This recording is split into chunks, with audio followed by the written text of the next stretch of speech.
Engineering বেকগ্ৰাউণ্ডবিলাকৰ যিবিলাক civil engineer থাকে তেওঁলোকো কেতিয়াবা কাৰ্টগ্ৰাফাৰ হিচাপে সোমায় আৰু মই দেখিছোঁ যে কিছুমান জিঅ'গ্ৰাফি ষ্টুডেণ্টো তাত এই কাৰ্টগ্ৰাফাৰ পোষ্টত সোমাই পেলাই ধুনীয়াকৈ চাকৰি কৰি আছে। তাৰপিছতে আহিলে climate change analyst. Climate change analyst হিচাপে আমি আমাৰ কেৰিয়াৰ গঠন কৰিব পাৰোঁ।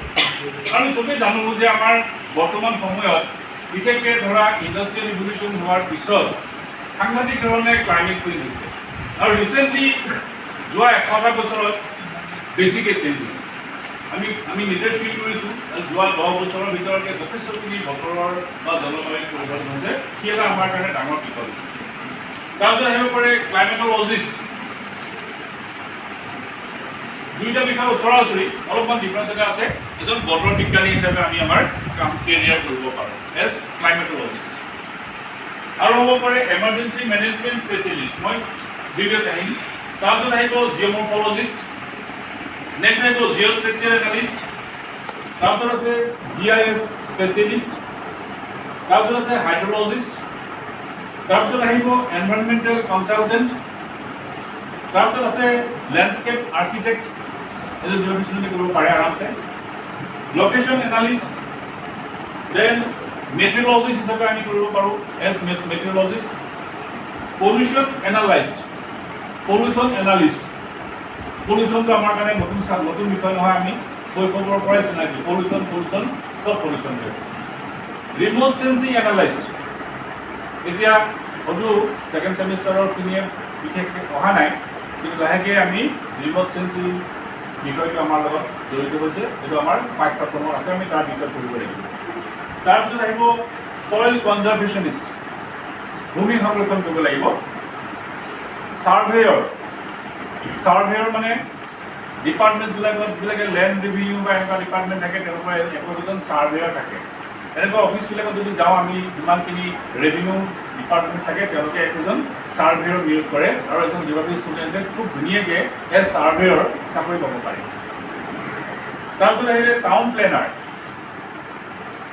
প্লেনাৰৰ মই ভাল পাম যে আমাৰ প্ৰতিখন জিলাতে এটা অফিচ থাকে টাউন এণ্ড কাণ্ট্ৰি প্লেনিং। অসমত যিমানখন জিলা আছে প্ৰতিখন জিলাতে এটাকৈ অফিচ থাকে টাউন এণ্ড কাণ্ট্ৰি প্লেনিং। তাতে আমাৰ জিলাবিলাকত থাকে ডেপুটি ডাইৰেক্টৰ, মেইন ডাইৰেক্টৰ গুৱাহাটীত থাকে আৰু এভৰি ডিষ্ট্ৰিক্টত এজনকৈ ডেপুটি ডাইৰেক্টৰ থাকে। আমাৰ আজিৰ তাৰিখত অসমত যিমানকেইজন ডেপুটি ডাইৰেক্টৰ আছে তাৰে মোৰ then 50% people belongs to geography. 50% deputy director geography বেকগ্ৰাউণ্ডৰ, কোন অফিচত টাউন এণ্ড কাণ্ট্ৰি প্লেনিঙত। আমাৰ কাৰণে এইটো এটা ৰাস্তা মুকলি হৈ আছে। তাৰপিছত আহিলে ৱাটাৰ কনজাৰ্ভেশ্যন অফিচাৰ আৰু আহিলে জাৰ্নেলিষ্ট হিচাপে আহিব পাৰোঁ, এজ জাৰ্নেলিষ্ট দেখা নাই বা এজ টিচাৰ, ঠিক আছে।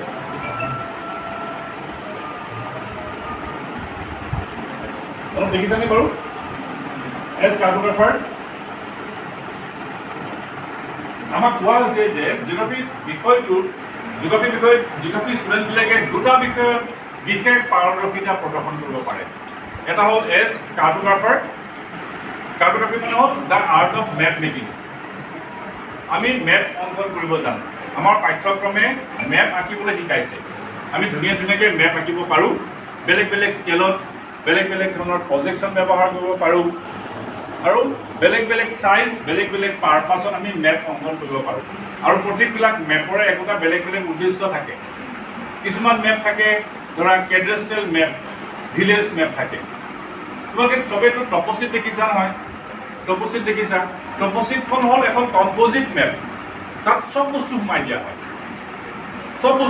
হয় আৰু সেইবিলাক কৰিবৰ কাৰণে আমাৰ যথেষ্ট স্কিলৰ দৰকাৰ হয়। কিন্তু কিছুমান থাকে ছিংগল আইটেম মেপ। মেপত আমি এটা বিষয় থাকে, may be reverse, may be forest area, may be agriculture, may be land use, may be আদাৰ কিবা আইটেম আমি ফিজিকেল আইটেম অৰ কালচাৰেল আইটেম দেখুৱাব পাৰোঁ, আমি এখন মেপত দেখুৱাব পাৰোঁ। আৰু সেই হিচাপত আৰু 2 নম্বৰ বস্তুটো আছিলে ছাৰ্ভেয়ৰ হিচাপত আমি কাম কৰিব পাৰোঁ। এজ ছাৰ্ভেয়ৰ আমি লেণ্ড ছাৰ্ভে কৰিবৰ কাৰণে আমি আমাৰ ভূগোলৰ ছাত্ৰ ছাত্ৰীবিলাকত আটাইতকৈ দক্ষ বুলি আমি ভাবোঁ, কাৰণ আমি ছাৰ্ভে ইনষ্ট্ৰুমেণ্টবিলাক জানো।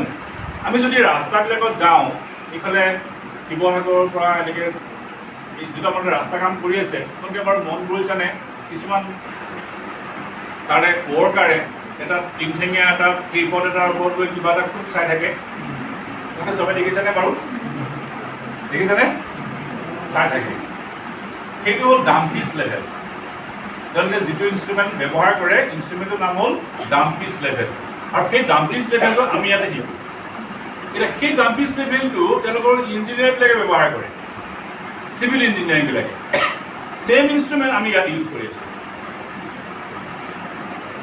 তেওঁলোকে প্ৰিজমেটিক কম্পাছ ইউজ কৰে আমি ইয়াতে প্ৰিজমেটিক কম্পাছ ইউজ কৰোঁ যাৰ সহায়ত আমি ছাৰ্ভে কৰিব পাৰোঁ তেওঁলোকে থিয়'ডলাইট ইউজ কৰে আমাৰ ইয়াত থিয়'ডলাইট আছে আমি থিয়'ডলাইট ইউজ কৰিব পাৰোঁ গতিকে ছাৰ্ভে কৰিবৰ কাৰণে প্ৰিজমেটিক কম্পাছ হওক ডাম্পিছ লেভেল হওক থিয়'ডলাইট হওক এই গোটেই বস্তুখিনি আমাৰ ইয়াত উপলব্ধ আছে আমি শিকিব পাৰোঁ ছাৰ্ভে কৰিব পাৰোঁ গতিকে সেইখিনি কৰিবলৈ যাওঁতে আমি মেপ অংকন কৰাম সেইটো হ'ল কাৰ্টোগ্ৰাফাৰটো বেছিকেলি মেপ মেকিং সেইটো মই ক'ম পিছত ছাৰ্ভেবিলাক কথা আহিব গতিকে কাৰ্টোগ্ৰাফাৰ হিচাপে অফিচবিলাকে কিন্তু একোজন কাৰ্টোগ্ৰাফাৰ লয় আৰু সেই কাৰ্টোগ্ৰাফাৰজন যদি আমি ইঞ্জিনিয়াৰিঙৰ ল'ৰাৰ লগত আমি কম্পিট কৰিব পাৰোঁ নোৱাৰা কথা একো নাই যিটো তাৰ মেইন বস্তুটো মেপখন আঁকিবৰ কাৰণে এতিয়া আমি জানো যে এখন মেপ আঁকিবৰ কাৰণে আমাক 4টা বস্তু দৰকাৰ হয় কি কি 4টা বস্তু লাগে এটা স্কেল থাকিব লাগিব মেপখনত মেপত এটা স্কেল লাগিব মেপখনত এটা এক্সটেনশ্যন লাগিব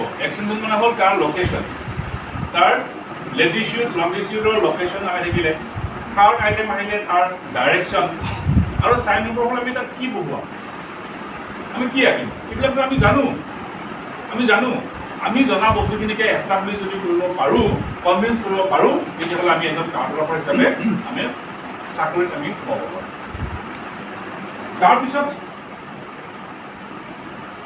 ক্লাইমেট চেঞ্জ এনালাইজ এতিয়া আমি দেখিছোঁ যে এই বস্তুটো ক্লাইমেট চেঞ্জৰ যিটো বিষয় সেইটো আমাৰ গড়গাঁৱৰ বিষয় হৈ থকা নাই সেইটো অসমৰ বিষয় হৈ থকা নাই সেইটো ভাৰতবৰ্ষৰ বিষয় হৈ থকা নাই সেইটো আজিৰ তাৰিখত পৃথিৱীৰ প্ৰায় 200খন দেশৰ সমস্যা হৈছে ক্লাইমেট চেঞ্জ গোটেই গ্ল'বেল প্ৰব্লেম হৈছে আৰু গ্ল'বেল প্ৰব্লেমৰ ক্ষেত্ৰত তাৰ কাৰণবিলাক কঢ়িয়াই চাবৰ কাৰণে তাৰ ৰুট কজবিলাক কি কেনেকৈ আমি ক্লাইমেট চেঞ্জটোক ৰোধ কৰিব পাৰোঁ বা ক্লাইমেট চেঞ্জৰ লগত আমি কেনেকৈ নিজকে এডেপ্ট কৰিব পাৰোঁ এই গোটেই কথাখিনি আমি জানিবৰ কাৰণে আমি ক্লাইমেট চেঞ্জ এনালিষ্ট তেওঁলোকে সেই কামবোৰ কৰে বা ভাৰতৰ বাহিৰতো বিদেশতো চাকৰি সুবিধা আছে এতিয়া সেইদিনাখনে আমি কিবা এটা আলোচনা কৰোঁতে ওলাইছিলে যে ইউৰোপিয়ান কাণ্ট্ৰিজবিলাকত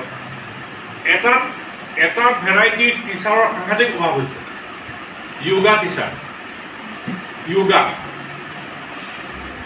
এই যে য়োগা এইটো আমাৰ ভাৰতবৰ্ষৰ হাজাৰ হাজাৰ বছৰৰ পুৰণা এটা আমাৰ ভাৰতৰ অংগ নহয় জানো সেই বস্তুটো 2017 চনত আমাৰ প্ৰধানমন্ত্ৰী নৰেন্দ্ৰ মোদী ডাঙৰীয়াৰ নেতৃত্বত ইণ্টাৰনেশ্যনেল য়োগা দিৱস পাতিলে 2017 চনত সেই যে ইণ্টাৰনেশ্যনেল য়োগা পাতিলে সেই বস্তুটো পৃথিৱীৰ চব দেশত বিয়পি গ'ল অফিচিয়েলি এতিয়া তেওঁলোকে দেখিছে এইটো ভাল বস্তু এইটো তাৰ বেনিফিটটো লগে লগে গম পাইছে সেইকাৰণে তেওঁলোকৰ স্কুল কলেজবিলাকত য়োগা ইনক্লুড কৰি দিলে এতিয়া কথাটো হ'ল য়োগাবিলাক বেলেগ টিচাৰৰ অভাৱ আজি ইউৰোপিয়ান দেশবিলাকত য়োগা পঢ়োৱা টিচাৰৰ অভাৱ গতিকে কোনে জানে আমাৰ ভিতৰতে কোনোবাই ভালকৈ য়োগা শিকি পেলাই তাত গৈ টিচাৰ হিচাপে একদম বঢ়িয়া ইনকাম কৰি দিব পাৰে আৰু এটা বস্তুৰ অভাৱ হৈছে ইউৰোপিয়ান কাণ্ট্ৰিবিলাকত নাৰ্ছৰ চাকৰি সাংঘাতিক আজি আমেৰিকাতে হওক বা ইউৰোপিয়ান কাণ্ট্ৰিবিলাকত কিন্তু হস্পিটেলবিলাকত নাৰ্ছৰ সংখ্যা কমি গৈছে নাৰ্ছৰ যিটো চাহিদা তেওঁলোকৰ নিজৰ দেশৰ মানুহে কৰিব পৰা নাই কিন্তু সাংঘাতিক ধৰণে পোষ্ট ভেকেণ্ট থাকে আমাৰ ইণ্ডিয়াৰ পৰা বহুত নাৰ্ছ যায় আৰু তেওঁলোকে খুব বঢ়িয়া এটা ইনকাম কৰিব পাৰে এজ কেৰিয়াৰ এজ প্ৰফেশ্যন আচ্ছা সেইটো পিছত আহিব এজ ক্লাইমেটলজিষ্ট আমি এজন বতৰ বিজ্ঞানী হিচাপে কাম কৰিব পাৰোঁ আৰু বতৰ বিজ্ঞানী হিচাপে কাম কৰাৰ ক্ষেত্ৰত এজন জিঅ'গ্ৰাফাৰে যথেষ্টখিনি অৱদান বা তেওঁলোকে নিজকে আগবঢ়াই দিব পাৰে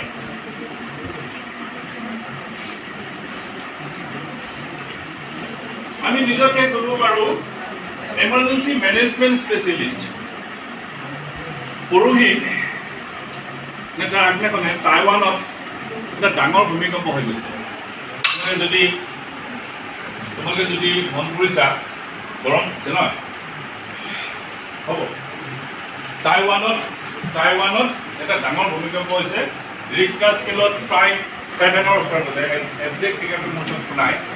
এতিয়া সেই যে তাৰ যিটো ডিভাষ্টেশ্যন তাৰ যিটো ভূমিকম্পৰ ফলত যিমানখিনি ক্ষয় ক্ষতি হৈছে এইবিলাক এছেছ কৰিবৰ কাৰণে ভূমিকম্পটো বন্ধ কৰিব কোনেও নোৱাৰে, সাধ্য নাই হয় নহয়, আমি ভূমিকম্প বন্ধ কৰিব নোৱাৰোঁ। কিন্তু ভূমিকম্পৰ পৰা ক্ষয় ক্ষতিৰ পৰিমাণটো কমিবৰ কাৰণে আৰু বা সেই ক্ষয় ক্ষতি হোৱাৰ পিছত সেই বস্তুখিনি আকৌ আগৰ অৱস্থালৈ ঘূৰাই নিবৰ কাৰণে সেইখিনি মানুহ দৰকাৰ, যাক কোৱা হয় এমাৰ্জেঞ্চি মেনেজমেণ্ট স্পেচিয়েলিষ্ট। এতিয়া আজিকালি পশ্চিমীয়া দেশবিলাকত এনেকুৱা চাকৰি ওলাইছে, তেওঁলোকে এমাৰ্জেঞ্চি মেনেজমেণ্ট স্পেচিয়েলিষ্ট হিচাপে নিজকে নিয়োগ কৰিব পাৰে।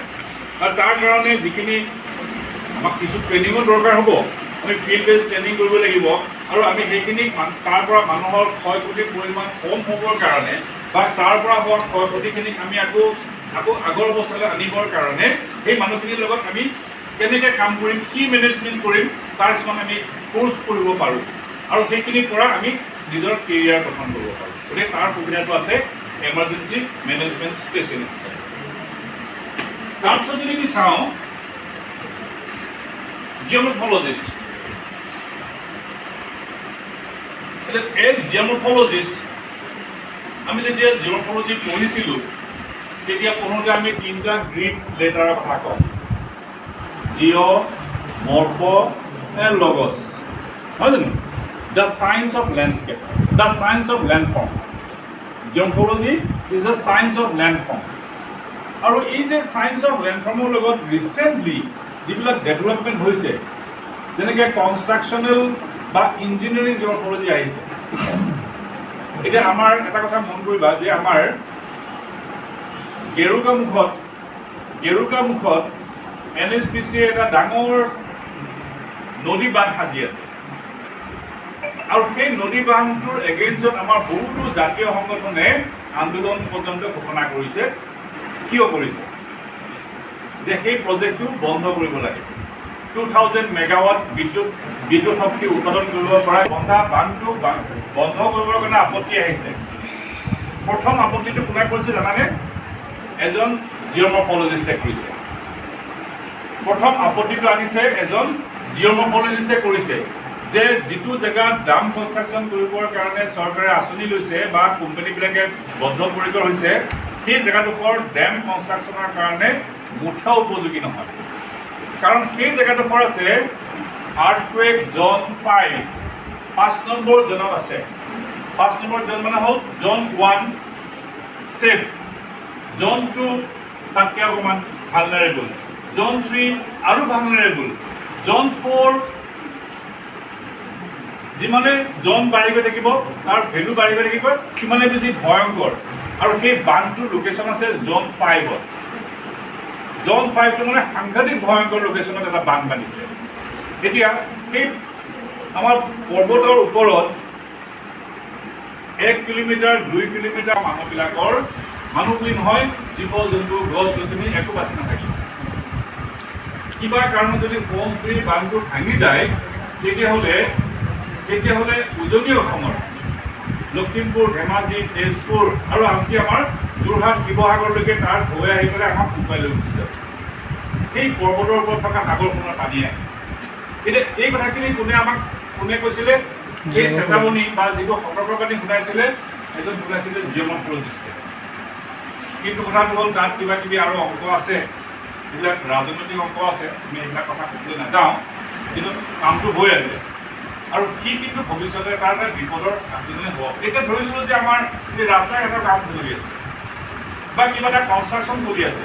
এই কনষ্ট্ৰাকশ্যনখিনি কৰিবলৈ যাওঁতে তাৰ যিটো চইল বা বেছ মেটেৰিয়েল আছে, এই বেছ মেটেৰিয়েলখিনিৰ প্ৰতি যদি আমাৰ জ্ঞান নাথাকে, ধৰি লওক আমি ক'ৰবাত ঘৰ সাজিব লৈছোঁ, 2 মহলীয়া বা 3 মহলীয়া ঘৰ সাজিব লৈছোঁ, মই ঘৰ সজা জেগাডোখৰৰ মাটিখিনি যদি মই চাই নলওঁ তেতিয়াহ'লে কি হ'ব পাৰে? এটা সময়ত ঘৰটো হাউলি যাব পাৰে, ঘৰটো কলাপছ কৰিব পাৰে বা ঘৰটোৰ জেগাডোখৰত তললৈ সোমাই যাব পাৰে। এই কথাখিনি জানিবৰ কাৰণে কিন্তু চবতকৈ বেছি সুবিধা আছে কাৰ এজন জিঅ'মৰ্ফলজিষ্টৰ গতিকে it May become a career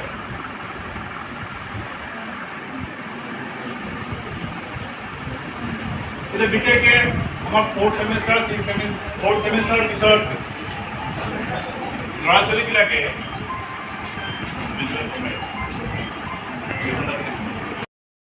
good knowledge of the বুজি পায় কথা গতিকে দিছ ইজ ইম্পৰ্টেণ্ট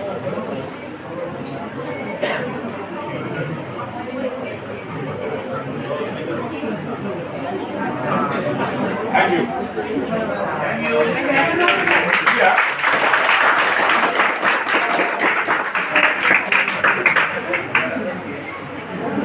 তোমালোকৰ কাৰণে মুখালোকা ইমান ধুনীয়াকৈ আজি বহি আছা ইমান ধুনীয়াকৈ ক্ষেত্ৰত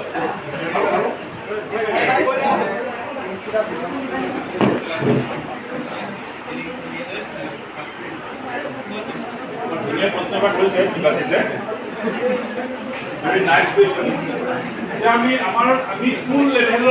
কোন লেভেলখিনি হোৱাৰ পিছত আমি এইটো এপ্লাই কৰিব পাৰিম ইয়াৰে বেছিকেইটাতে মাষ্টাৰ বিচাৰে